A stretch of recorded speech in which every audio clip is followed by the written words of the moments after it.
जी राधे राधे। आप सबको राधे राधे। आप सभी अच्छे होंगे, स्वस्थ होंगे और प्रसन्न होंगे। आज की कथा का प्रसंग है राजा जनक की सीख। वेद व्यास जी के पुत्र हुए सुखदेव जी महाराज बहुत ही ज्ञानी थे। तो जब सुखदेव जी महाराज वेद व्यास जी के पास गए और कहा कि मैंने सारे ज्ञान को अर्जित कर लिया है, अब मुझे किसी चीज़ की जरूरत नहीं है। वेद व्यास जी ने कहा कि बेटा, बिना गुरु के आप भले ही जितनी मर्जी शिक्षा ज्ञान धारण कर लो, वो तुच्छ है, इसलिए आपको गुरु धारण करना चाहिए। तो सुखदेव जी महाराज ने कहा कि मैं गुरु धारण करूं? वेद व्यास जी ने कहा अवश्य गुरु धारण तो करना चाहिए। हर एक मनुष्य को गुरु धारण करना चाहिए, भले ही वो कितना ही ज्ञानी क्यों ना हो, वो भले ही कितना ही तपस्वी क्यों ना हो। तो फिर कहा सुखदेव जी ने पिताजी से पूछा, ऐसा कौन है इस धरा के ऊपर जो मेरे गुरु बनने के लायक है? देखो, यहीं से लायक की बात अनलायक की बात चल पड़ी यहीं से। तो कैसा ज्ञान प्राप्त किया होगा सुखदेव जी ने? तो वेद व्यास जी ने कहा कि बेटा, आपको राजा जनक के पास ज्ञान प्राप्त करना चाहिए। अब सुखदेव जी महाराज ने सुना था कि जनक तो राजा हैं, राजभार संभालने वाले हैं, लेकिन चलो पिताजी की बात मानी, चल पड़े राजा जनक के पास। उनके राज्य में पहुंचे, मुख्य द्वार पर पहुंचे और अपना जो कमंडल और दंड कमंडल जो था वो बाहर दरवाजे के साथ खूंटी के साथ टांग दिया। अब प्रभु जी खूंटी के साथ टांगा, भीतर प्रवेश किया राजमहल में, तो राजा जनक बड़े ऊंचे से आसन के ऊपर विराजमान है। टांगों के ऊपर टांगें धरी हैं, सिर के ऊपर मुकुट, और राजा मस्त होके बैठा है। एक बगल में एक दासी खड़ी है, दूसरे बगल में दूसरी दासी दसी है, चांबर घुमे रही है, पंखा चला रही है। दोनों, एक दासी टांगे दबाई जा रही है। अब सुखदेव जी ने सोचा कि ये कैसे गुरु बन सकता है मेरा? ये राजमहल के भीतर, ये इन वस्तुओं के भीतर, दासियों रानियों के भीतर ये विराजमान, ये राजगद्दी के ऊपर बैठा हुआ, क्या ये मेरा गुरु हो सकता है? ये क्या ज्ञान देगा मुझे? कैसा ज्ञान का उपदेश देगा? मन के भीतर ऐसे ऐसे भाव प्रकट होने लगे। इतनी देर में अभी सुखदेव जी महाराज जी ये विचार कर रहे थे, सोच ही रहे थे कि अचानक एक मंत्री बाहर से भागता हुआ आया और राजा जी को प्रणाम किया। महाराज, आपके घुड़शाला में बहुत भयानक आग लग गई है। इतनी बात मंत्री ने कही और वो मंत्री वापस चला गया। लेकिन जब ये बात राजा जनक ने सुनी, राजा जनक के भीतर किंचित भी मन के भीतर भय नहीं, ना किसी प्रकार की कोई डर, ना किसी प्रकार का कोई उस महल, उस गुड़शाला को जलने का कोई दुख, कुछ नहीं। जिस तरह राजा बैठे हुए थे उसी तरह राजा बैठे रहे मस्त होकर के और प्रसन्न मुद्रा में। थोड़ी देर के उपरांत ही प्रभु जी क्या हुआ कि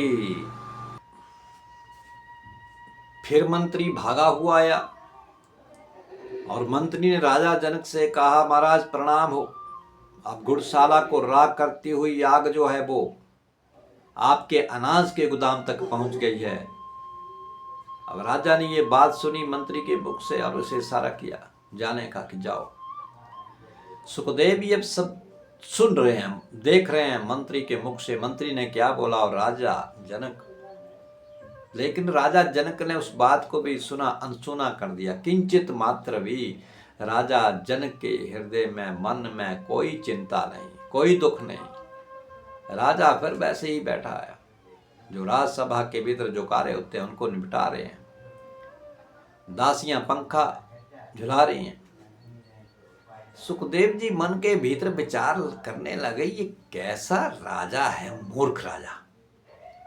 जिसका घुड़साला जल के राख हो गई, जिसके अनाज गोदाम में आग लग गई और वो अभी भी तक यहाँ तक बैठा है, और इसके मन के भीतर इसको जरा भी शोक नहीं, इसको किंचित मात्र भी दुख नहीं। प्रभु जी थोड़ी देर के उपरांत ही फिर वही मंत्री आया। अब जब मंत्री आया तो फिर मंत्री ने प्रणाम किया और कहा, महाराज अब तो आपका अनाज का गोदाम भी जल के राख हो गया और अब आग आगे बढ़ती हुई आपके मुख्य द्वार तक पहुंच गई। अब जब मंत्री ने इतनी बात कही कि आग जो है अब आगे बढ़ती हुई आपके मुख्य द्वार तक, आपके राज्य तक, आपके मुख्य द्वार, ये राजमहल का मुख्य द्वार है, वहां तक आग पहुंच गई। राजा को फिर भी उसकी बात को सुन करके राजा जनक ने सुना अनसुना कर दिया और फिर किसी प्रकार का कोई किंचित मात्र का भी दुख नहीं।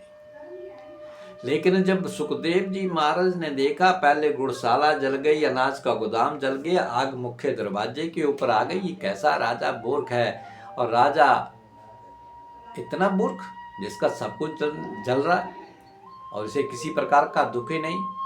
ये सब देख करके, ये सब सोच करके सुखदेव जी महाराज वहां से चलने लगे कि कैसे मूर्ख के पास मुझे भेज दिया।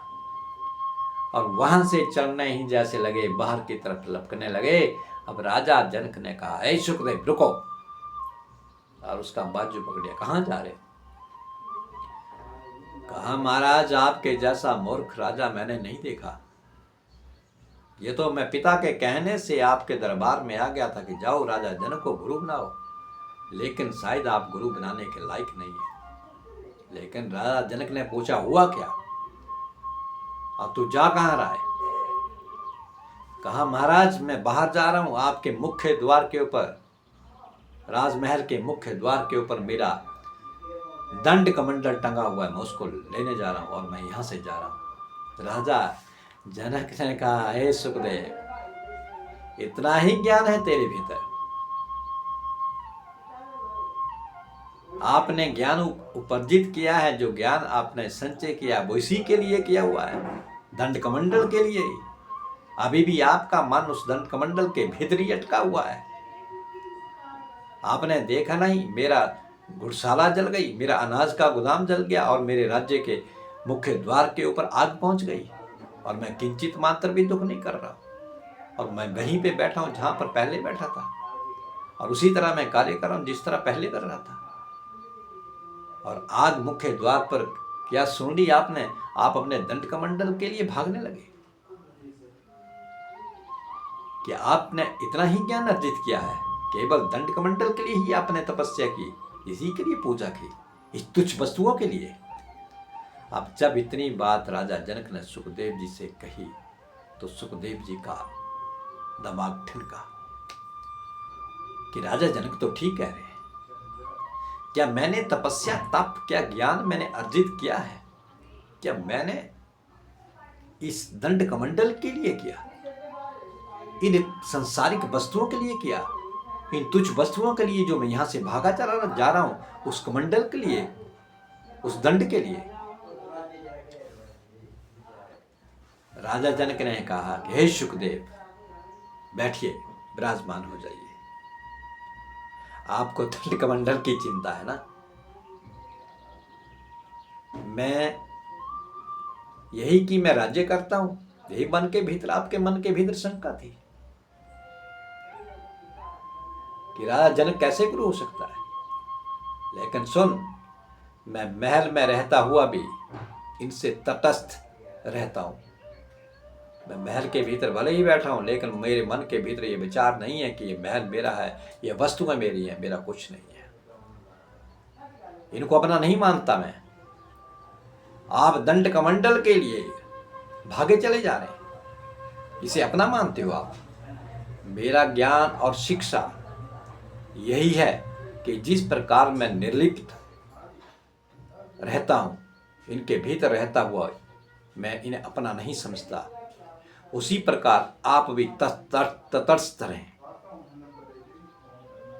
संसार के किसी भी पदार्थ को अपना ना समझें, ना किसी पदार्थ से अपना स्थायी संबंध समझें, बल्कि यह समझें कि आत्मा जो है वो अजर अमर है। ये ना कभी मरी है ना कभी मरेगी, ये अविनाशी है। और समस्त पदार्थ जो हैं इस धरा के ऊपर, संसार के भीतर जितनी भी वस्तुएं दिखती हैं, ये सारी नाशवान है। ये सुखदेव, अगर तुम इन्हीं वस्तुओं के भीतर अटके रहोगे तो आप ज्ञान अर्जित नहीं कर पाओगे, या ज्ञान जितना भी भले ही आपके भीतर हो, वो ज्ञान आपके लिए निष्फल है, किसी प्रकार का वो ज्ञान नहीं है। इसलिए संसार में रहते हुए जिस तरह मैं इस राज्य में रहते हुए इस राज्य को अपना नहीं समझता हूँ, केवल सेवा करता हूँ, राज्य के लोगों की सेवा करता हूँ, जिस प्रकार के उन्हें किसी प्रकार का दुख है उसको दूर करने की कोशिश करता हूँ, लेकिन इन सब वस्तुओं को मैं तुच्छ मानता हूँ, मैंने अपना नहीं मानता। इसलिए हे सुखदेव, संसार में रहते हुए ज्ञान अर्जित करना है, अवश्य करना है, लेकिन इन वस्तुओं को, जो बाहरी वस्तुएं हैं, संसारिक जो वस्तुएं हैं, इन्हें अपना नहीं मानना है। ये हमारी नहीं है, ये नाशवान है। केवल आत्मा ही अमर है, और आत्मा नाशवान नहीं है, न कभी मरती है, न मरी है, न जलती है, न जली है, न कटती है, न कटेगी। इसलिए हे सुखदेव, इन बातों का ध्यान रखें। संसार में रहते हुए संसार को अपना न माने।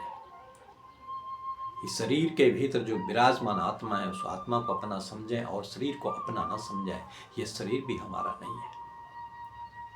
ये संसार के भीतर जितनी वस्तुएं दिख रही हैं, जितने भी रिश्ते आपको दिख रहे हैं, ये भाई बंधु, ये बहन, ये माता, ये पिता, ये पति और पत्नी, ये बच्चे, ये बेटा, ये बेटी, जिनको हम आप सब अपना मानने बैठे हैं, लेकिन ये अपने नहीं हैं। ये जब तक ही अपने हैं जब तक हमारे प्राणों में, देह में, हमारे देह में प्राण है, और ये सब अपने मतलब से बंधे हुए हैं। इसलिए हे सुखदेव, इस संसार को तुच्छ समझें, इस संसार को, संसार के भीतर रहने वाली वस्तुओं को नाशवान समझें। ये कभी भी समाप्त हो सकती हैं, और ये शरीर भी हमारा कभी भी हमें छोड़ के जा सकता है, ये आत्मा कभी भी छोड़ के जा सकती है।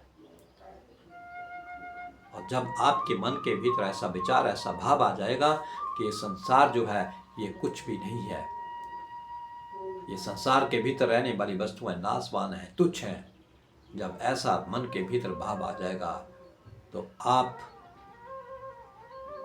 के भीतर ज्ञान अर्जित हो जाएगा। तो आपसे बड़ा ज्ञानी कोई नहीं होगा। और यहीं से प्रभु जी, सुखदेव जी महाराज ने राजा जनक को गुरु धारण किया, उनसे शिक्षा ग्रहण की, उनसे ज्ञान सुना, और फिर वो वापस वेद व्यास जी के पास आए। फिर वेद व्यास जी ने उन्हें आशीर्वाद दिया और कहा कि बेटा, बिना गुरु के कुछ नहीं होता, बिना गुरु के कुछ नहीं मिलता।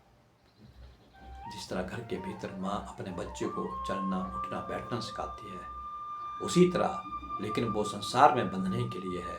लेकिन वो गुरु जो है, जो साक्षात्कार करवाने वाला है, जो परम पिता के साथ मिलाने वाला है, असल में गुरु वही है, और बिन गुरु के ज्ञान नहीं है। तो प्रभु जी, गुरु के प्रति किसी प्रकार की शंका नहीं होनी चाहिए। गुरु ने जो शिक्षा दी है उसके ऊपर हमें चलना चाहिए, अच्छी शिक्षाएं। बिन गुरु ज्ञान नहीं है। गुरु गोविंद दो खड़े, काको लागो पाए, बलिहारी में गुरु आपने जो गोविंद दियो बुलाए। किनके चरणों में प्रणाम करूं? गुरु और गोविंद दोनों खड़े हैं, किनके चरणों में मैं चरण स्पर्श करूं, किनके चरणों को पहले छूं? तो शिष्य के मन के भीतर विचार आया, दोनों तो खड़े हैं, एक तरफ गुरु है, एक तरफ भगवान है, वो पूरे संसार ब्रह्मांड के मालिक हैं, और एक वो सामने गुरु है। लेकिन वो गुरु जिन्होंने मुझे उस गोविंद के साथ मिलाया है, तो मेरे लिए वो भगवान नहीं, वो गोविंद नहीं, मेरे लिए वो गुरु बड़ा है, जिसने मुझे उस गोविंद के साथ मिलने का रास्ता दिखाया है। इसलिए गुरु से बड़ा कोई नहीं। तो आज का प्रसंग कथा का आपको कैसे लगा? अवश्य लाइक करें और मेरे चैनल को सब्सक्राइब करें। सबको राधे राधे।